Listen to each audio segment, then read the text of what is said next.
আসসালামু আলাইকুম। শুরু হচ্ছে অডিও জব সলিউশন সমাধান। আজ 44তম বিসিএস বাংলাদেশ বিষয়াবলীর প্রশ্ন নিয়ে আলোচনা শুরু করছি। 44তম বিসিএস এর প্রথম প্রশ্নটি ছিল বাংলাদেশ বিষয়াবলীর উপর, বাংলার সর্বপ্রাচীন জনপদের নাম কি? এটার উত্তর হবে পুন্ড্র। অর্থাৎ বাংলার সর্বপ্রাচীন জনপদের নাম হচ্ছে পুন্ড্র। বলা হয়ে থাকে পুন্ড্র নামে এক জাতি ও জনপদ গড়ে তুলেছিল, আর তাদের রাজধানীর নাম ছিল পুন্ড্রনগর। প্রশ্ন 2, বাংলাদেশের বৃহত্তর ঢাকা জেলা প্রাচীনকালে কোন জনপদের অন্তর্ভুক্ত ছিল? উত্তর হচ্ছে বঙ্গ। কারণ বৃহত্তর ঢাকা, ময়মনসিংহ, ফরিদপুর, বরিশাল ও পটুয়াখালী অঞ্চল এই বঙ্গ জনপদের অন্তর্ভুক্ত ছিল।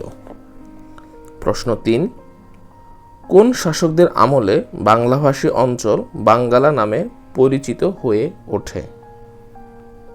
এটির উত্তর হবে মুসলিম শাসন আমলে। অর্থাৎ 14 শতকে সুলতান শামসুদ্দিন ইলিয়াস শাহের আমল থেকে রাজ্যের নাম হিসেবে বাঙ্গালা অধিকতর স্পষ্টভাবে ব্যবহৃত হয়ে আসছে। প্রাক মুসলিম যুগে রাজ্যটি গৌড়, রাঢ়, বঙ্গ, পুন্ড্র, সমতট প্রভৃতি জনপদ নামে অভিহিত ছিল। প্রশ্ন 4, বাংলার প্রথম স্বাধীন নবাব কে ছিলেন? উত্তর মুর্শিদ কুলি খান। মুর্শিদ কুলি খান 1700 সালে বাংলার ক্ষমতায় আসেন। তিনি 1727 সাল পর্যন্ত ক্ষমতায় ছিলেন। প্রথমে তাকে বাংলার দেওয়ান হিসাবে নিয়োগ করা হয়। সম্রাট ফররুখ শিয়ারের রাজত্বকালে তিনি বাংলার সুবাদার নিযুক্ত হন। প্রশ্ন 5, চীন দেশের কোন ভ্রমণকারী গুপ্ত যুগে বাংলাদেশে আগমন করেন? উত্তর ফা হিয়েন। গুপ্ত যুগে বাংলায় আগমনকারী প্রখ্যাত দুজন ভ্রমণকারী হলেন মেগানথিনিস ও ফা হিয়েন। প্রশ্ন 6, বঙ্গভঙ্গের কারণে নতুন কোন প্রদেশ সৃষ্টি হয়েছিল? উত্তর পূর্ববঙ্গ ও আসাম। বাংলার রাজনৈতিক ইতিহাসে বঙ্গভঙ্গের প্রভাব ছিল সুদূরপ্রসারী। ভারতের বড় লর্ড কার্জন 1905 সালের 16 অক্টোবর বাংলা ভাগ করেন। এই বিভক্তি ইতিহাসে বঙ্গভঙ্গ নামে পরিচিত। প্রশ্ন 7, তমুদ্দিন মজলিস কে প্রতিষ্ঠা করেন? উত্তর আবুল কাশেম। তমুদ্দিন মজলিস হল বাংলা ভাষার দাবিতে প্রতিষ্ঠিত প্রথম সংগঠন। সংগঠনটি ঢাকা বিশ্ববিদ্যালয়ের পদার্থবিজ্ঞান বিভাগের অধ্যাপক আবুল কাশেমের নেতৃত্বে প্রতিষ্ঠিত হয়। তিনি ছিলেন তমুদ্দিন মজলিসের সাধারণ সম্পাদক। প্রশ্ন 8, আমার ভাইয়ের রক্তে রাঙানো 21শে ফেব্রুয়ারি আমি কি ভুলিতে পারি গানটি কে রচনা করেন? উত্তর আব্দুল গাফফার চৌধুরী। আমার ভাইয়ের রক্তে রাঙানো 21শে ফেব্রুয়ারি আমি কি ভুলিতে পারি গানটি প্রথম প্রকাশিত হয় 1953 সালে হাসান হাফিজুর রহমান সম্পাদিত 21শে ফেব্রুয়ারি সংকলনে। গানটির রচয়িতা আব্দুল গাফফার চৌধুরী। গানটির প্রথম সুরকার আব্দুল লতিফ, বর্তমান সুরকার আলতাফ মাহমুদ। প্রশ্ন 9, কোন দেশ বাংলা ভাষাকে তাদের অন্যতম রাষ্ট্রভাষা হিসাবে স্বীকৃতি দিয়েছে? উত্তর সিয়েরা লিওন। 2002 সালে পালিত বাংলাদেশের ভাষা আন্দোলনের সুবর্ণ জয়ন্তীতে পশ্চিম আফ্রিকার দেশ সিয়েরা লিওন বাংলাকে তাদের অন্যতম সরকারি ভাষা হিসাবে ঘোষণা করে। প্রশ্ন 10, বাঙালির মুক্তির সনদ 6 দফা কোন তারিখে আনুষ্ঠানিকভাবে ঘোষণা করা হয়? উত্তর 23 মার্চ 1966। 1966 সালের 6 দফা দাবির মূল উদ্দেশ্য পাকিস্তান হবে একটি ফেডারেল রাষ্ট্র, 6 দফা কর্মসূচির ভিত্তিতে এই ফেডারেল রাষ্ট্রের প্রতিটি অঙ্গরাজ্যকে পূর্ণ স্বায়ত্তশাসন দিতে হবে। 6 দফা দাবির ভিত্তি ছিল 1940 সালের ঐতিহাসিক লাহোর প্রস্তাব। পরবর্তীকালে এই 6 দফাকে কেন্দ্র করে বাঙালি জাতির স্বায়ত্তশাসনের আন্দোলন জোরদার হয়। 6 দফাকে ঐতিহাসিক ম্যাগনা কার্টার সাথে তুলনা করা হয় এবং এটিকে বাঙালি জাতির মুক্তির সনদ বা স্বাধীনতা সনদও বলা হয়ে থাকে। প্রশ্ন 11, এবারের সংগ্রাম আমাদের মুক্তির সংগ্রাম। এবারের সংগ্রাম স্বাধীনতার সংগ্রাম। জাতির পিতা কবে এই ঘোষণা দেন? 3রা মার্চ 1971 সাল। এটি হবে এই প্রশ্নের উত্তর।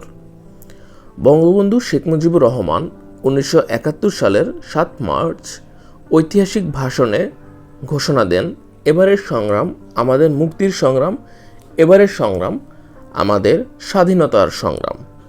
7 মার্চের ভাষণ এদেশের স্বাধীনতার মূল প্রেরণা। প্রশ্ন 12, বাংলাদেশের স্বাধীনতা যুদ্ধে কতজন মুক্তিযোদ্ধাকে বীর বিক্রম খেতাবে ভূষিত করা হয়? এটির উত্তর হবে 175 জন। প্রশ্ন 13, মুজিবনগর সরকারের ত্রাণ ও পুনর্বাসন মন্ত্রী কে ছিলেন? উত্তর AHM কামরুজ্জামান। প্রশ্ন 14, নিচের কোনটি কবি কাজী নজরুল ইসলাম রচিত গ্রন্থ নয়? এটির উত্তর হবে সোনার তরী। কারণ কাজী নজরুল ইসলামের রচিত গ্রন্থগুলো হচ্ছে অগ্নিবীণা, দোলন চাপা, ছায়ানট, সাম্যবাদী, বিষের বাসী, ফণিমনসা, সিন্ধু হিন্দোল, জিঞ্জির, সন্ধ্যা, সর্বহারা ইত্যাদি। অপরদিকে সোনার তরী কাব্যগ্রন্থের রচয়িতা হচ্ছেন বিশ্বকবি রবীন্দ্রনাথ ঠাকুর। প্রশ্ন 15, ইউনেস্কো কত তারিখে 21 ফেব্রুয়ারিকে আন্তর্জাতিক মাতৃভাষা দিবস হিসেবে স্বীকৃতি দেয়? উত্তর 17 নভেম্বর 1999 সাল। প্রতি বছর 21 ফেব্রুয়ারি আন্তর্জাতিক মাতৃভাষা দিবস হিসেবে পালিত হয়। কানাডার কয়েকজন প্রবাসী বাংলাদেশিদের ঐকান্তিক প্রচেষ্টায় ফ্রান্সের রাজধানী প্যারিসে অনুষ্ঠিত ইউনেস্কোর 30তম অধিবেশনে, যেটি ছিল 17 নভেম্বর 1999 সাল, 21 ফেব্রুয়ারিকে আন্তর্জাতিক মাতৃভাষা দিবস হিসেবে ঘোষণার প্রস্তাব করা হয়। প্রশ্ন নম্বর 16, বাংলাদেশের সংবিধানের রক্ষক কে? উত্তর সুপ্রিম কোর্ট। সুপ্রিম কোর্ট বাংলাদেশের একটি সাংবিধানিক প্রতিষ্ঠান। গণপ্রজাতন্ত্রী বাংলাদেশের সংবিধানের 94তম অনুচ্ছেদে অনুযায়ী সুপ্রিম কোর্ট গঠন করা হয়েছে। সুপ্রিম কোর্টকে বাংলাদেশের সংবিধানের রক্ষক হিসাবে অভিহিত করা হয়। সুপ্রিম কোর্টকে বাংলাদেশের সংবিধানের রক্ষক হিসাবে অভিহিত করা হয়। বাংলাদেশের জুম চাষ কোথায় হয়? এটির উত্তর বান্দরবন। পাহাড়ি এলাকায় প্রচলিত এক ধরনের কৃষি পদ্ধতিকেই জুম চাষ বলা হয়ে থাকে। প্রশ্ন 18, বাংলাদেশের কোন জেলায় সবচেয়ে বেশি চা বাগান রয়েছে? এটির উত্তর মৌলভীবাজার জেলায়।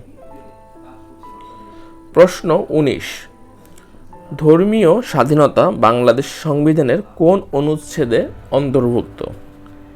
এটির উত্তর 41তম অনুচ্ছেদে।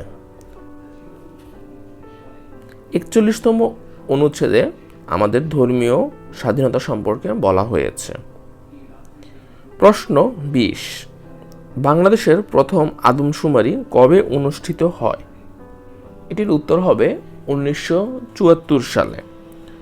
বাংলাদেশে এ পর্যন্ত মোট 6 বার আদমশুমারি হয়। প্রথম আদমশুমারি হয় 1974 সালে। এছাড়াও 1981, 1991, 2001, 2011 এবং সর্বশেষ 2022 সালেও আদমশুমারি অনুষ্ঠিত হয়। প্রশ্ন নম্বর 21, বাংলাদেশের জিডিপিতে কোন খাতের অবদান সবচেয়ে বেশি? উত্তর, সেবা খাত।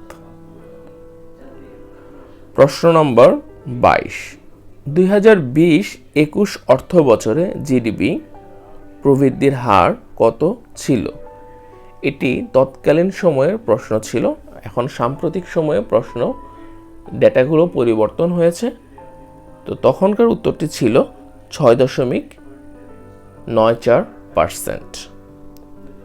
প্রশ্ন নম্বর 23, বিশ্বব্যাংক কবে বাংলাদেশকে নিম্ন মধ্যম আয়ের দেশ হিসেবে তালিকাভুক্ত করে? এটির উত্তর হবে 1 জুলাই 2015। প্রশ্ন নম্বর 24, বঙ্গবন্ধু স্যাটেলাইট 2 কী ধরনের স্যাটেলাইট হবে? এটির উত্তর হবে earth observation satellite. Bangabandhu satellite 1 মূলত কমিউনিকেশন স্যাটেলাইট হলেও বঙ্গবন্ধু স্যাটেলাইট 2 হতে যাচ্ছে একটি আর্থ অবজারভেশন স্যাটেলাইট। ওকে, এরপরে আমরা প্রশ্ন নম্বর 25 দেখি। প্রশ্ন নম্বর 25-এ বলা আছে, কোনো নাগরিকের মৌলিক অধিকার লঙ্ঘিত হলে সংবিধানের কোন অনুচ্ছেদের বিধান অনুযায়ী তিনি মামলা করতে পারবেন? এটির উত্তর হবে 102। 102 নম্বর অনুচ্ছেদে কি বলা আছে আমরা একটু জেনে নিই। বলা আছে, কতিপয় আদেশ ও নির্দেশ প্রভৃতি দানের ক্ষেত্রে হাইকোর্ট বিভাগের ক্ষমতা 1. কোনো সংক্ষুব্ধ ব্যক্তির আবেদনক্রমে এই সংবিধানের 3য় রায়ের দ্বারা অর্পিত অধিকারসমূহের যে কোনো একটি বলবৎ করার জন্য প্রজাতন্ত্রের বিষয়াবলীর সাথে সম্পর্কিত কোনো দায়িত্ব পালনকারী ব্যক্তিসহ যে কোনো ব্যক্তি বা কর্তৃপক্ষকে হাইকোর্ট বিভাগ উপযুক্ত নির্দেশাবলী বা আদেশাবলী দান করিতে পারিবেন। প্রশ্ন নম্বর 26, বাংলাদেশের সরকার পদ্ধতি কেমন? এটির উত্তর হবে এককেন্দ্রিক। অর্থাৎ এককেন্দ্রিক সরকার পদ্ধতিতে বাংলাদেশ সরকারি ক্ষমতা একটিমাত্র কর্তৃপক্ষ বা কেন্দ্রীয় সরকারের হাতে ন্যস্ত থাকে। প্রশ্ন নম্বর 27, বিএসটিআই এর পূর্ণ অভিব্যক্তি কি? এটির উত্তর হবে Bangladesh standards and testing institutions. BSTI এর অভিব্যক্তি হলো Bangladesh standards and testing institutions. এটি দেশের একমাত্র মান নিয়ন্ত্রণকারী প্রতিষ্ঠান।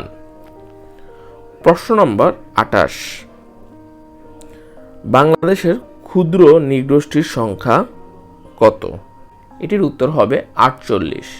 যদি অপশনে 50 দেয়া থাকে তাহলে উত্তর হবে 50।